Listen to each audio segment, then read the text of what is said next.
Hi, I'm Peggy Fair, and you're watching the Understand Photography Show, where we talk about travel, nature, and fine art photography. We're going to talk with nature photographer Peter Brannon about the benefits of knowing your subject. Peter is a bird photographer, so if you're into birds, stay tuned. The Understand Photography Show is first a podcast, so if you're watching this on YouTube or Facebook and you're wondering why we don't have any visuals, that's why. We have a much larger audience on iTunes and Stitcher and as a podcast in general than we do, so we just thought it would be nice to put a picture of us doing this on YouTube as well.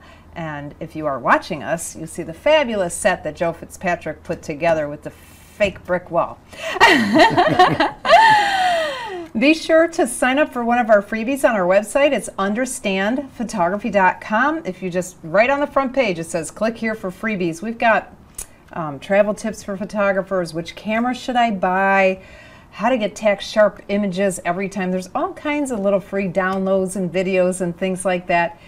And fair warning, it's an exchange for signing up for our mailing list.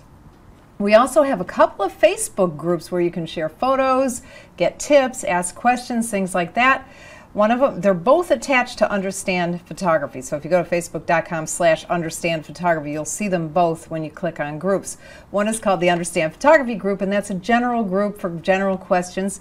And our newest Facebook group is called How to Sell Your Photography as Art. That is something that comes up a lot, so the whole group is themed around that. So if you're interested in trying to sell your work, join our group. It's free. Anyway, today my guest is Peter Brannon, and he is a nature photographer specializing in birds. He lives in the Tampa Bay area. He's a well-published photographer both in the United States and the United Kingdom.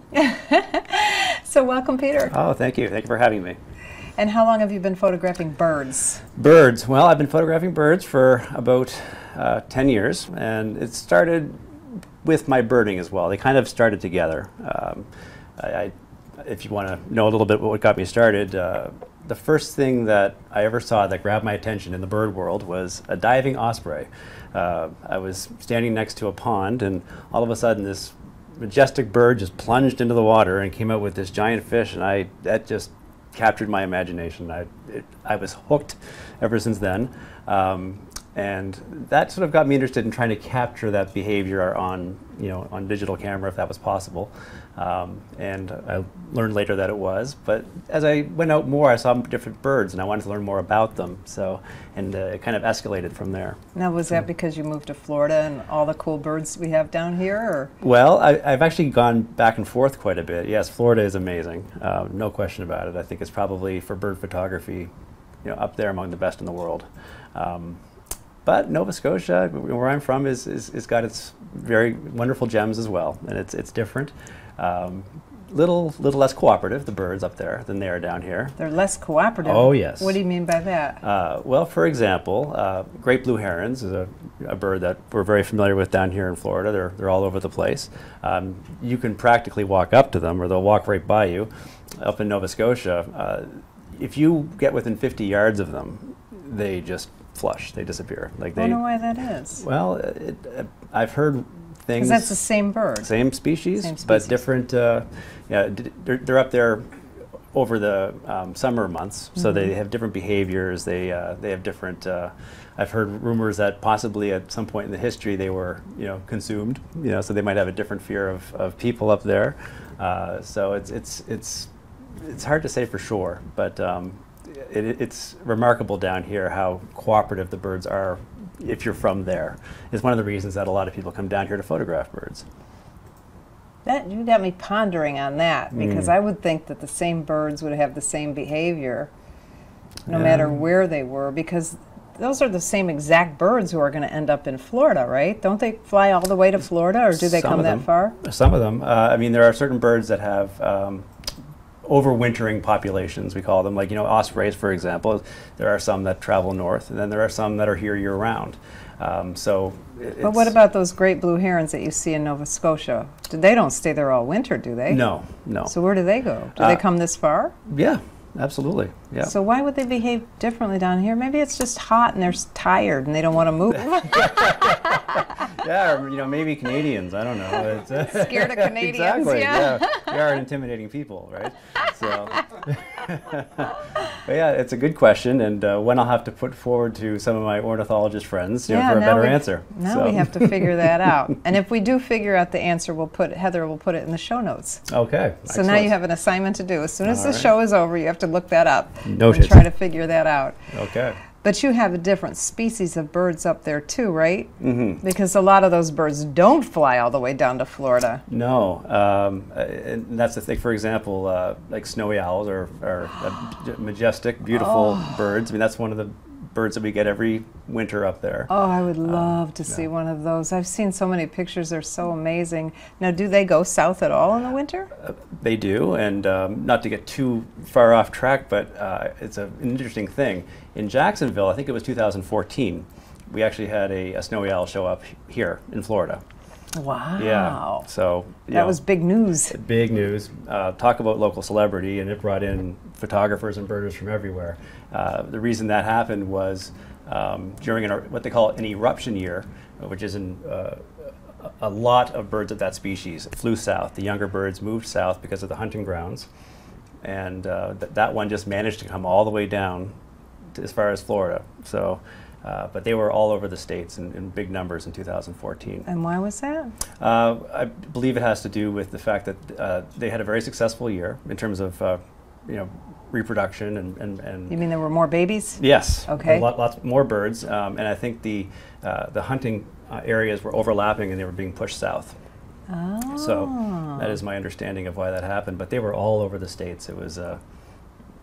Wonderful. It's exciting for people who live lower. Absolutely. So is the snowy owl your favorite to photograph up in Nova Scotia? Well, they're certainly special. What other birds are up there that we would never see down here? Well, that are beautiful. I mean, all birds are beautiful. Sure. Yes. Except vultures. Well, I don't know. They have a certain, je ne sais quoi. But they are actually. I think they're quite striking in their own way, vultures. But anyways, not to get off topic again, I could defend vultures. I remember when I moved to Florida, the first time I saw a vulture in the wild, I couldn't believe it. They're creepy looking. They are. Yeah, they are. But up close, there is something about them, though. And they're important, of course, too, for the cleanup crew. They could, somebody's got to clean up the roadkill. Yeah. We saw, we are the only way that you can go in the backcountry of Corkscrew Swamp Sanctuary. It's an Audubon sanctuary here in Naples, and the only way that you can get in the backcountry is through Understand Photography. Okay. So I was there last week doing a tour, and there was a vulture carrying a snake down. I've never seen one carry because they have very weak necks, right? I've never seen one carrying something dead before, but it was trying to get away because we go in the back country in a pickup truck. Right. So it saw us coming, and we were going slow, so it was trying to get away from us, but it didn't want to leave that snake. Yeah. So finally it had to, but anyway. Right. Anyway, so what's your favorite birds up there? Oh, my favorite birds up there. Well, I do like the photography in the wintertime, believe it or not, up there. It's a little cold, but we get a lot of interesting, duck species. So, one of my favorite pastimes in the winter in Canada was to bundle up really well and sit by a partially frozen body of water and wait for the ducks to get close enough, such as king eiders. We get those. King what? King eiders. It's an uncommon bird there, but we do get them. They're sea ducks. Okay. So various sea ducks. Golden eyes. They're very striking, kind of iridescent bird with a bright yellow eye. They're diving ducks, which means they feed underwater. They'll go out and grab something and come back up and eat it on the surface, and you try to capture those behaviors.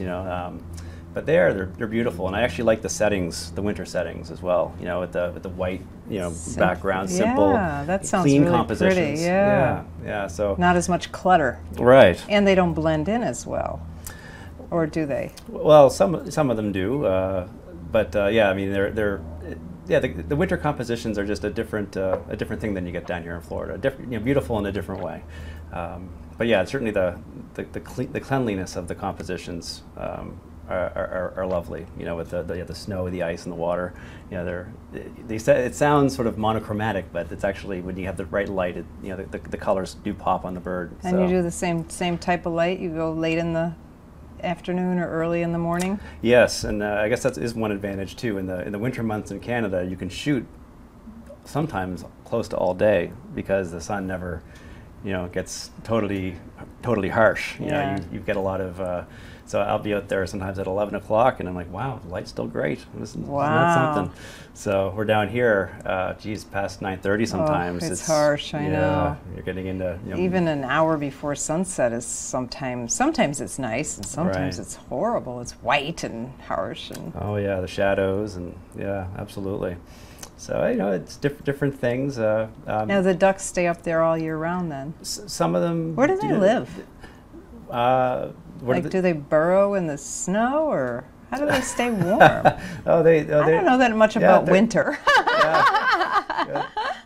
They're equipped for it. A lot of them actually, spend time in the Arctic Circle, and so they come down, and that's actually, like snowy owls, for example. They're used to much colder temperatures than we get in Nova Scotia.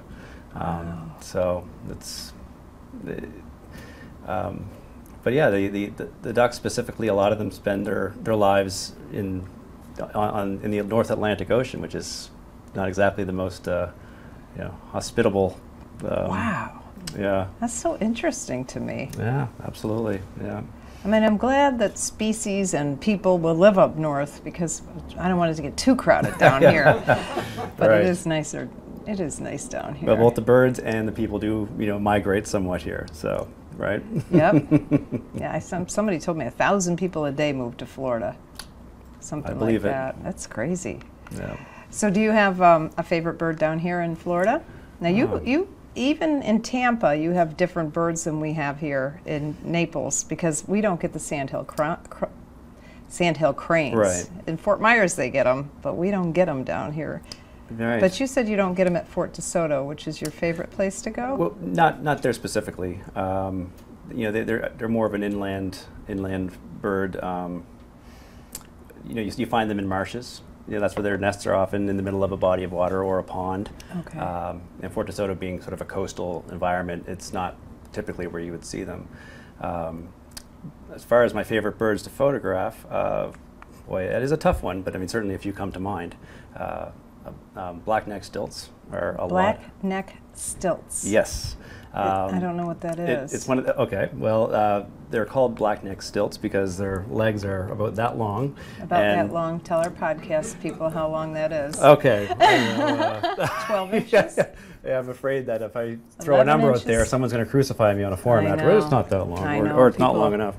But I would say maybe 9 inches. I mean, it seems. But they're shorebirds, and they got these long legs, and they got lots of personality.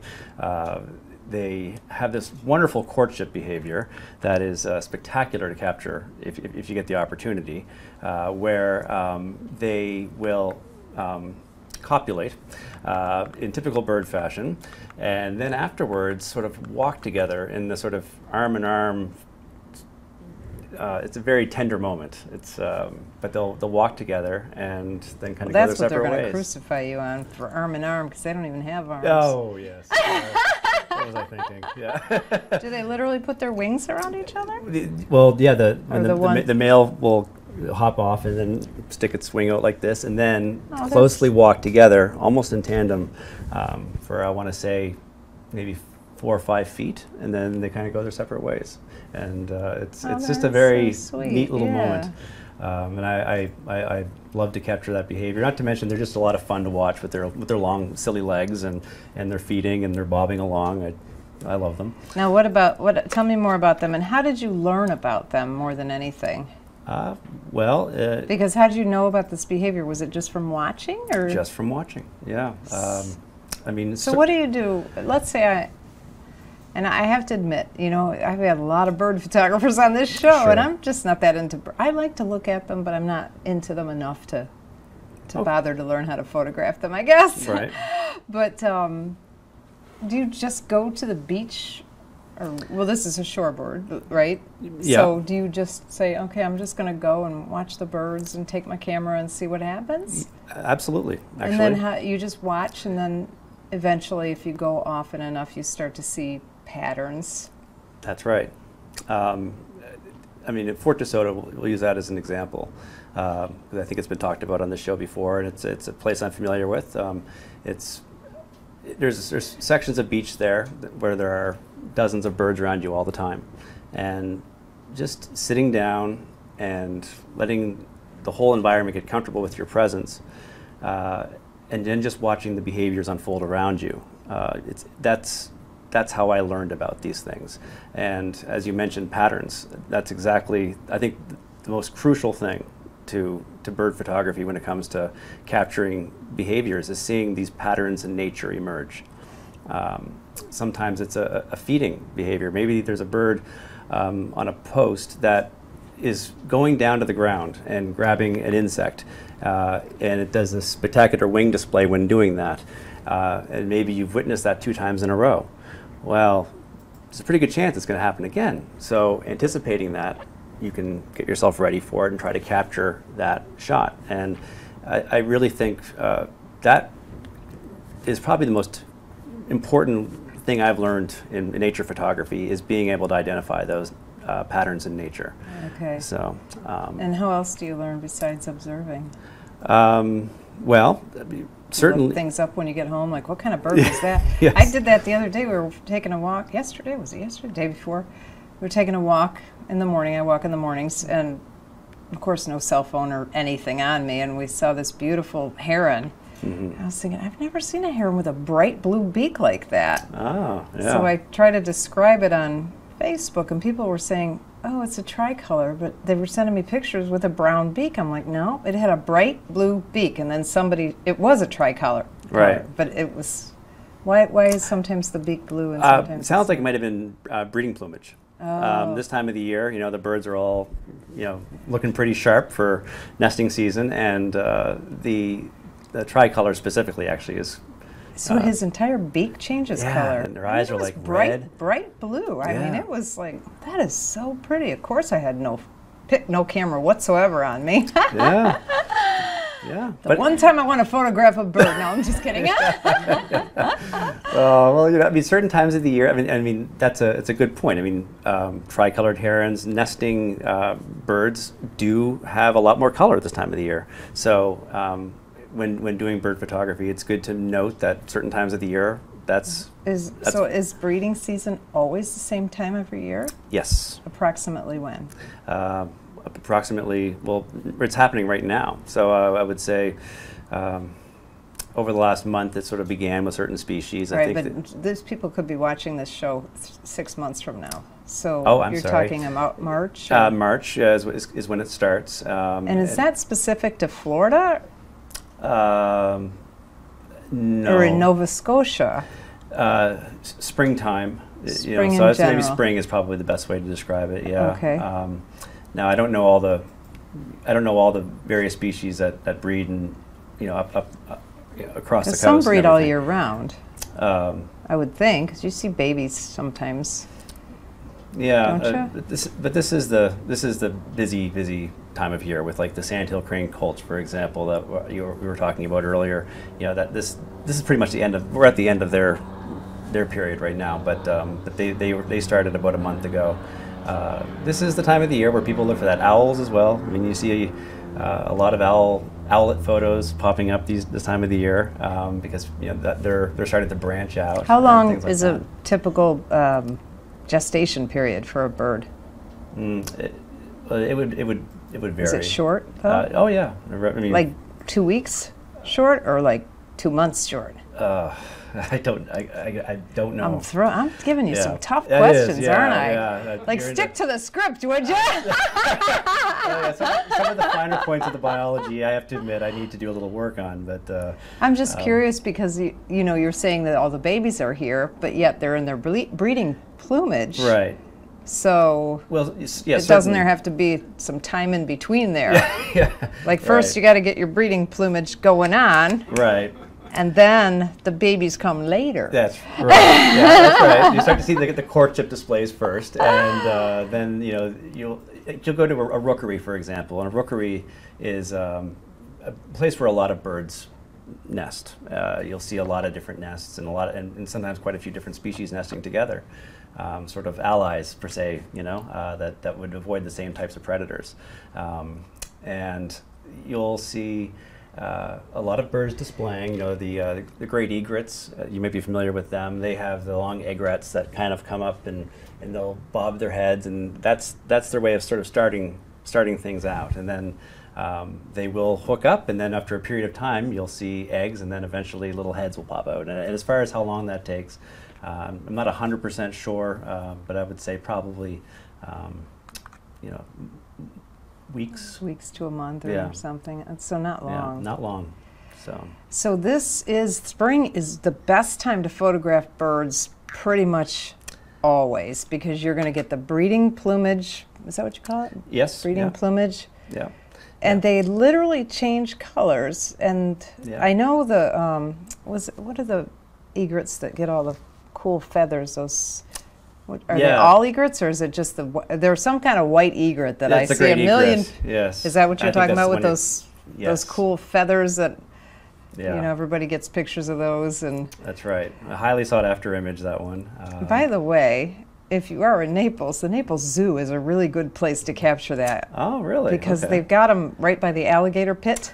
Okay. And they're very close to the sidewalk type of thing. Right. So you can, I mean, not super, super close, but with if you had a 200 millimeter lens, it would be enough. That's close. Yeah, they're really close. And there are lots of them right at the Naples Zoo, just in case you wanted to know. Yeah. Oh, that's great. Yeah. And from a that professional sounds like a birder here. Yeah. Well, no, that's good to know, and we've got a few up in the Tampa way as well. And actually, it's funny, like Gatorland, which is in Orlando, is also a place that has a lot of, they have a lot of alligators, and the birds are nesting right next to them. And conventional wisdom would say, is that a good idea? But for the most part, they kind of leave them alone. Although I think occasionally someone, there's an incident, but yes. Do alligators eat their eggs? Well, I guess only if they drop. Yeah. Alligators don't really like to. Alligators can climb, but I don't think they usually do. Yeah, and I think they're pretty well fed there. So it's not like they're. And the same place in St. Augustine, what's that place called? Oh, right. Alligator Farm, I think. Right, and the spoonbills are there, I think, yeah. Oh, that has, you've never been there? No, I haven't been up there. Oh, my gosh. Yeah. I can't even believe I'm sitting with a bird photographer who's never been to this. And you don't even live that far from there. Yeah. Was it about 4 hours from you? Yeah, but I guess I'll just sort of add that, just on the subject of rookeries, I do have kind of a love-hate relationship with them. Okay. First of all, I mean, they are one of the most photographed, things. So I like to try and get something unique, a little different. And from a compositional point of view, I find that sometimes it can be quite messy. It's not always easy to get a lot of. I find I'll go to a rookery, I'll take 1,000 photos, and I'm always amazed at how few of them I'm actually happy with. Oh, okay. So just from a photography point of view, I guess I'm not as enamored with rookery photography specifically. You're a snob, aren't you? Oh boy, you know what? That's my worst. I was like, whatever you do, don't go on this show and come across like a snob. And here I am.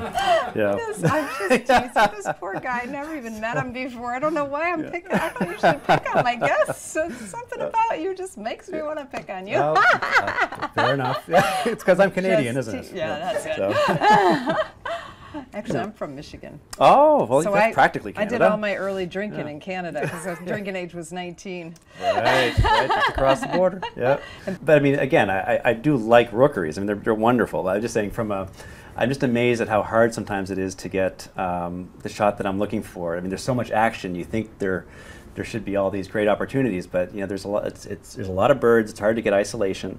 It's hard to check enough of the boxes that make a great photo for me under that circumstance. So, what makes a good bird photo? Well, I mean, there are different ones and I guess this is a subjective thing, but of course. from from my point of view, there are a couple of different types of shots I look for. Certainly environment is a lot of environment I like, if possible, but if for that to happen, the environment has to be nice. Like when I say nice, I mean clean, a good indicator of the habitat that the bird is in. Like not cluttered. So Right. if you were doing a shorebird, you wouldn't want the mangroves in the background per se because they're kind of messy looking. Preferably You'd not. rather have the Yeah. mangroves far away or just the horizon or something from the water, Yes, exactly. Okay. So and clean. Clean. Or if it's a marsh bird like a sandhill crane, you'd want just the marshy water and... Yes, if possible. Okay. You know, and I guess just sort of connected to that, I mean, I don't want elements that may take away from the natural environment. For example, cut grass. You know, sometimes you know you get an opportunity to photograph a bird and it's wandered onto some grass and everything's clean and nice, but the grass has been cut and everything's even, and that would drive me crazy. Because it's like somebody's front lawn. Yeah, I get that. I get it. It's not natural, Yeah. you know. So that's one of those little things that that drive me crazy.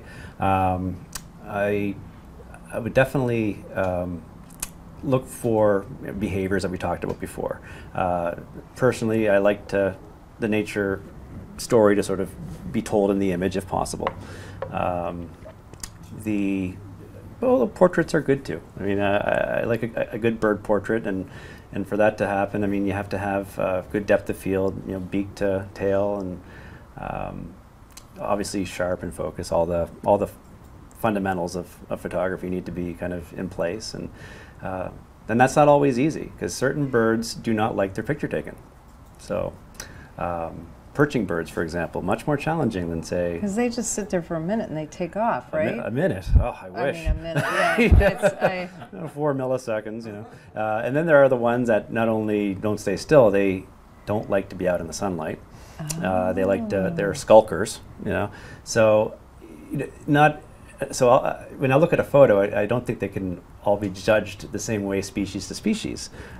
Certain species are incredibly hard to photograph, and if someone gets a great photo portrait of one that's clean and relatively well lit and everything, you know, kudos. Okay, that's yeah. good. Yeah, you're right, because it was funny because Audubon of Southwest Florida, or no, of the Western Everglades, contacted me and said, you know, oh, could you give us some bird photography pictures for our website? Right. And I was like, well, maybe Joe can, you know? But I was surprised at how many bird photographers. I mean, I have a lot of me personally, of course, I use mostly Joe's. I use some of mine. But I was amazed, but they were all those birds that just sit and pose for you, like great blue herons. Because great blue heron will just kind of sit there and it's like they like to get their picture taken, I think. Yeah. They will pose for you for a long time. A lot of herons in general will do that. Yes. And so I had a lot of pictures of birds. I was so surprised. Yeah. But nothing hard. Well, you know, again, it's not the snob thing. I mean, like I love waders. I love shorebirds, which are also relatively in the sense that they're cooperative. You know, if shorebirds, you know, like sandpipers, things like that, you sit still, they're going to walk right by you. You know, they at no point will they you know, flush unless you move very suddenly. But the perching birds are just a little bit different, and so there's a sort of satisfaction that comes with getting a good photo of a difficult to photograph species. Now, how important is it to have a super long lens? Because I'll tell you what, the bird photography that I see that I like the best, I mean, they must have some really big lenses because that background is just mush. It's so blurry. Right. But the bird from beak to tail feather is sharp. Right. And you can't really do that with a short lens. Right. So what length lens do you have to get that shot? Yeah. Because I mean, I don't know. I'm just wondering out loud. But like if I have a 100 millimeter lens and I wanted to shallow depth of field, I'm not going to get the whole bird sharp. So how far away do I have to be? It does depend a little bit on the size of the bird and things like that, and you know, your distance from it. Like you can, I shot most of my time here in Florida with a 300, Okay. you know, which was enough for many, many circumstances. Okay. Again, because it's such a cooperative state in many ways, and there's such an abundance of species that I found that was adequate with a crop sensor. Okay. And using a crop sensor I helps don't. you get closer because. Well, yeah. I mean, it does in a sense. I mean, it gives you more reach, but it's So your really just a crop 300 of is really 450. 450 or something, Yeah, right? yeah. So. Yeah. So now I shoot with a full frame with a 500 f4. That's my pretty much exclusively. I use that now. Is it a 500 period? It's not a zoom? Oh, yeah, f4. Yeah, 500. But it's not a zoom. zoom. It's right. And what's the difference between getting a 150 to 500 or 500? Well, a 150 to 500 is, I think, usually, I want to say, up to 6.3 at the 500 length. So it's not going to be as fast. It's not going to be as bright. The image quality is not going to be the same. Okay. Now, those, I mean, general, there's actually some really good zoom lenses now. I mean, there's no question They're about getting it. better and better. Because I know better. when I first started in photography, which was a long time ago, Right. you know, everybody kind of snubbed their nose at zoom lenses in general because the quality wasn't there. But the quality is really getting good Absolutely. now. Absolutely. Yeah, I see great things coming from like the Nikon 200 to 500, the Sigma 150 to 600, and the Tamron 150 to 600. They're all great wildlife lenses and a lot lighter than what I'm carrying around. So Now you're mostly using a 500 millimeter lens. yeah. How much, do you know how much The it weighs? lens alone is 8.5 pounds. Oh my God. Yeah. 8.5 pounds just for the lens? I believe so. It's not the latest and greatest one. The latest and greatest one, I think they managed to shave a pound or two off of it. Oh my You know, gosh. they also added several $1,000s. So at that point, it was like, what matters more, money or my back? You know. So at that point, I went with the money. But the image quality is the same. As you get older, your back's going to be more important. That's what I figured. You know. But you know, I'm used to it. I use a strap. I don't shoot with the tripod. Really? At all? No. That is a big lens to hand hold. Well, you get used to it. Let me see your muscles. Just kidding. You'll be disappointed. Yeah. No, but a lot of it's more technique and how I hold it. A lot of the time I'm on the ground using my elbows, and you'll learn how to hold it a certain way. Now I have used, actually I should say, I have used a tripod with, I have like a little, it's called tack sharp. It's like a gun rest sort of thing that I can rest it on and then lift it when I need to for a bird in flight. And if I know I'm going to be in a place and I'm not moving, that's rare. What is that, tack sharp? Okay. I don't know what that is. It's an accessory that it's sort of like a beanbag that you put on top of your tripod. Oh. So it'll keep everything steady and you can rest it there, but it still gives you the freedom to lift the camera when you want to move around. And it's someone I know, Will Randall. He's a Florida guy. I'll give him a shout out. He's the one that put that together, and he has them for sale. So it's actually a Florida accessory. And for me, a guy who does not like to be connected to a Wimberley or anything like You that. want to be tied down. Yeah, it's a good thing. So because your arms do get tired if you're standing there, waiting for something to happen. Yeah. Like a nest, for example, where you're waiting for a bird to take off out of it, and you can't be sitting there for an hour. I mean, it's just impossible. So, Not with an 8-pound lens. Yeah, exactly. No matter how strong you are, you can't hold that thing for a long, long time. But the reason I do that, though, is I do like the freedom to be able to get into the position that I want to get into very quickly. I find if I'm, for example, at Fort DeSoto again, and I'm on the beach, and there's all this activity going on, and I'm on a tripod, but there's this really great moment happening down here that would be best served by getting onto the ground and getting an eye level shot. I want to be able to just get down as quickly as I can, not fiddle with this, because sometimes it's just a mere 3 seconds. That's all you get. I mean, it can make all the difference. So having that freedom to me is of paramount importance. Okay, So, I like that. I've never heard of that tack sharp thing. That's cool. Yeah. It's been a wonderful thing. So. I have trouble with tripods myself. I've never tried, though, the gimbal heads. You know, when we did Joe and I did a video on different, you know, how they work, the different kinds there are, but I personally have never even used one, so, but tripods in general are hard for me. Like, I really like that long exposure for landscape photography. It's so frustrating to get it exactly where I want it. Yeah, but...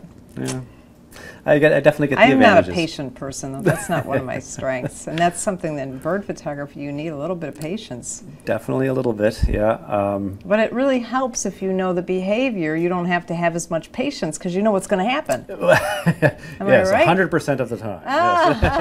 Yes.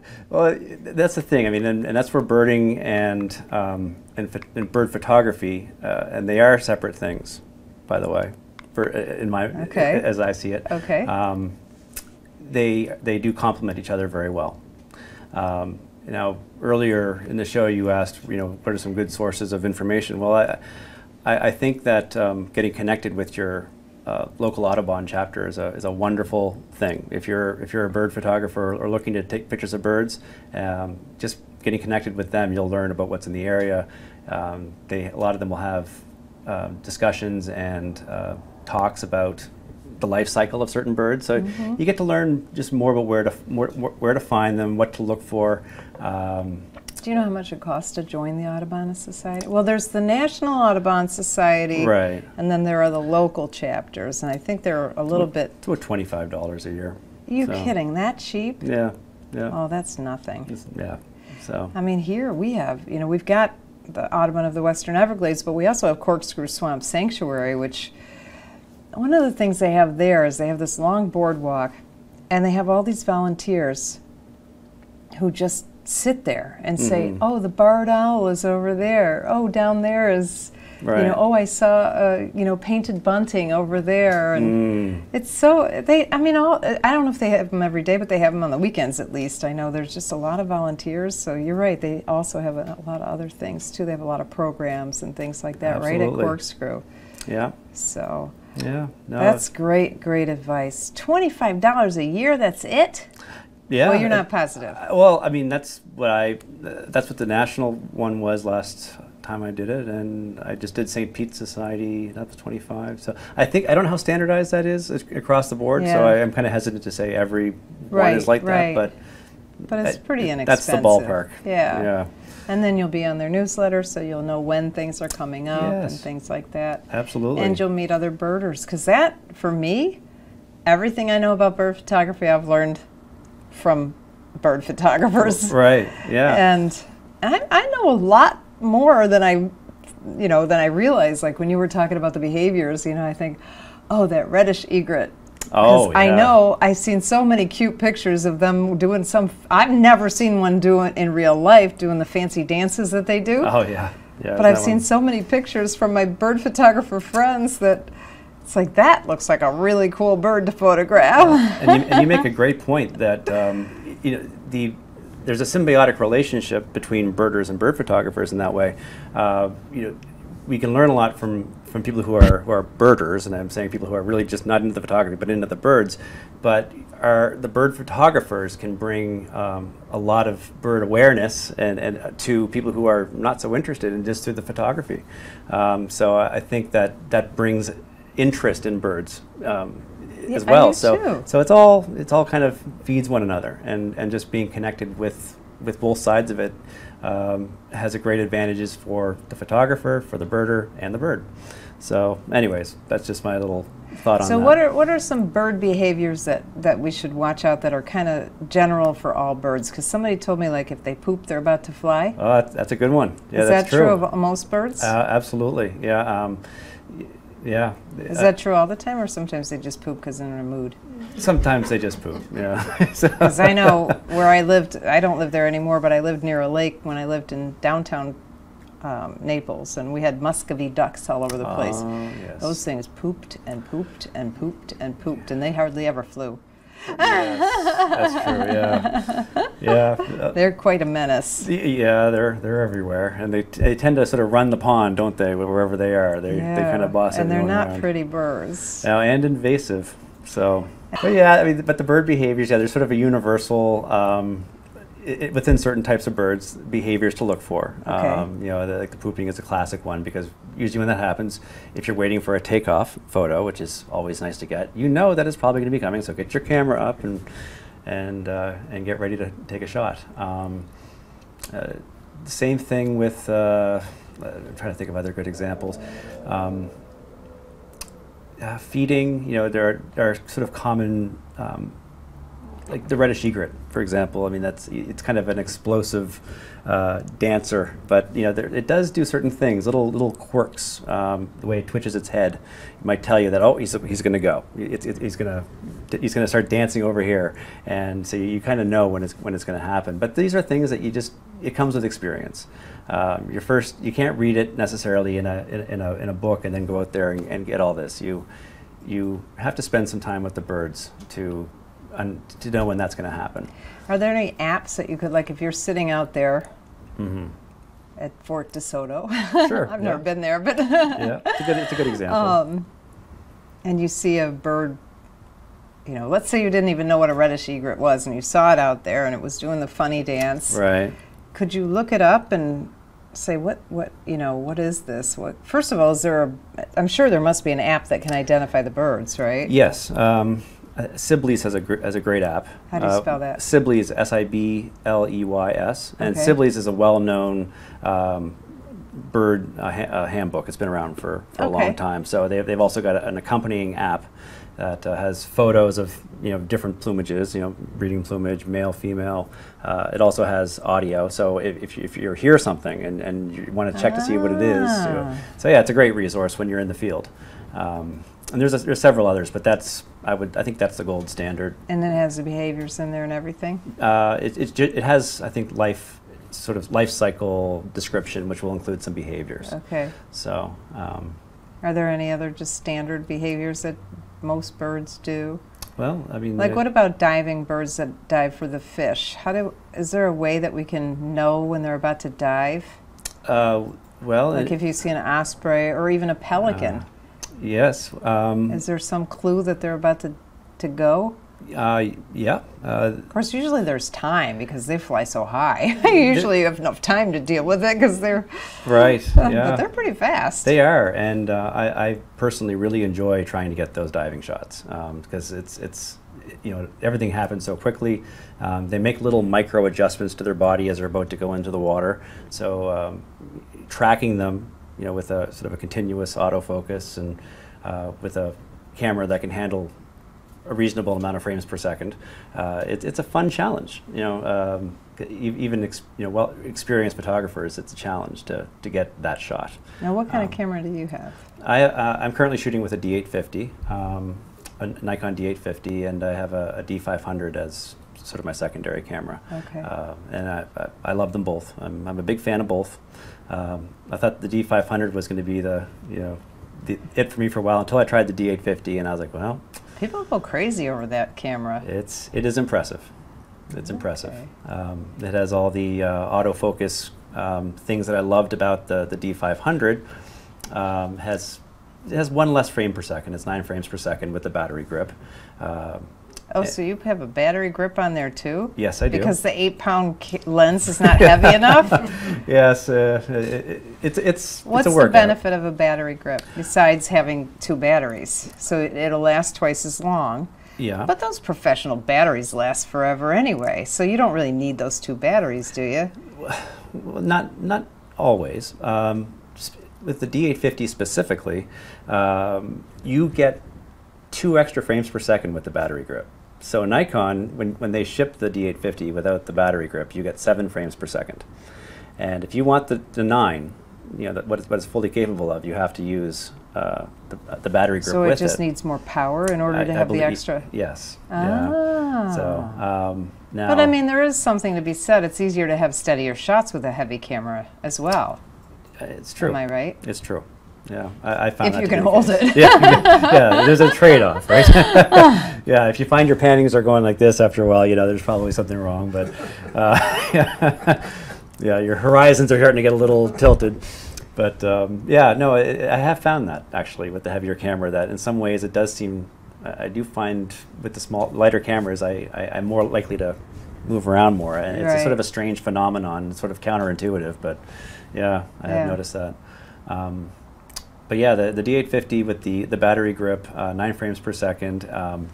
Just one little thing about that: if you don't have that and you're thinking about getting it, you can get a third-party battery grip that is about $300 less than the Nikon. Ooh. And actually, because it's quite plastic, it's lighter. So for me, that was a bonus. Do you remember the brand name of it? It's a strange name, no. But again, notes at the end of Heather is good about show notes. All right, show notes. You're going to have so much homework after this show.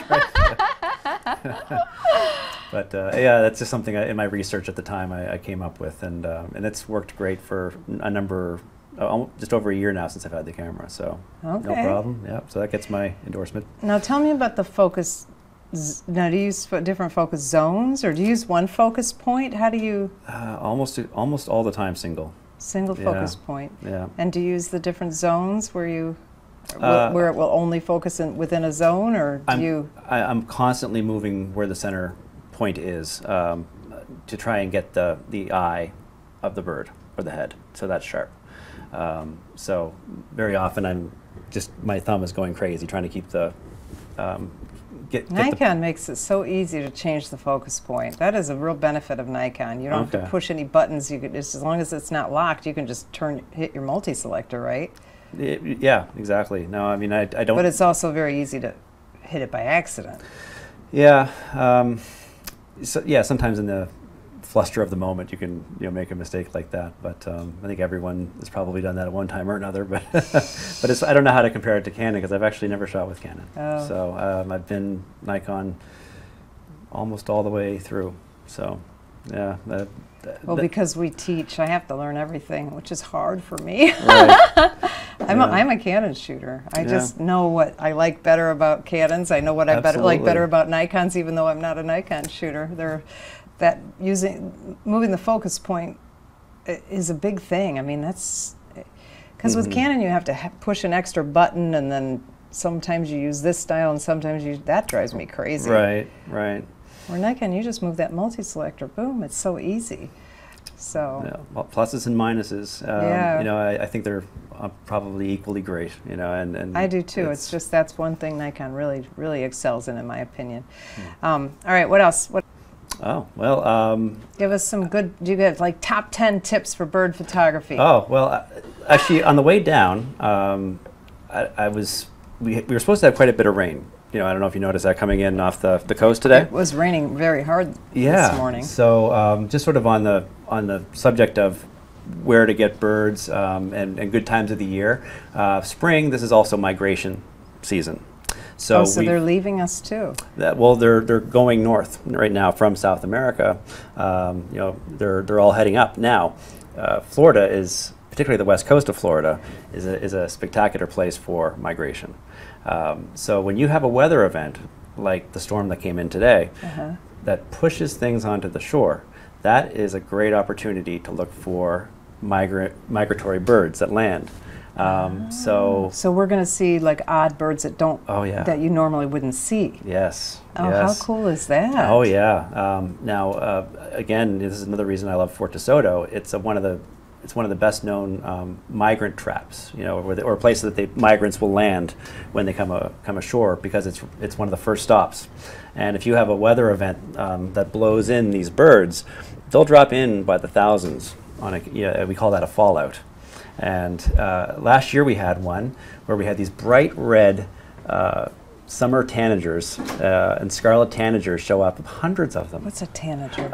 It looks kind of like a cardinal, like it's about that size, but we had about 20 or 30 of them in a tree at a time, and it looked like a Christmas tree. Like, oh it was my gosh! It was surreal. Like this is something that you get to see during migration. Pictures of those on your website? I do. Could we have one for our show notes? Absolutely. Boy, people, you really are going to have to look at understandphotography.com for the show notes on this one, right? In fact, what I could do is I could put together a little gallery of birds that I specifically photographed last season, at this time last year, because they're all going to be coming back, and I love it because first of all, they're really colorful. They're all in their, they're getting ready to go up north and make babies and nests and all that stuff. So they've all got their singing voices and their colors, and we also don't get to see them very often because they kind of skip over.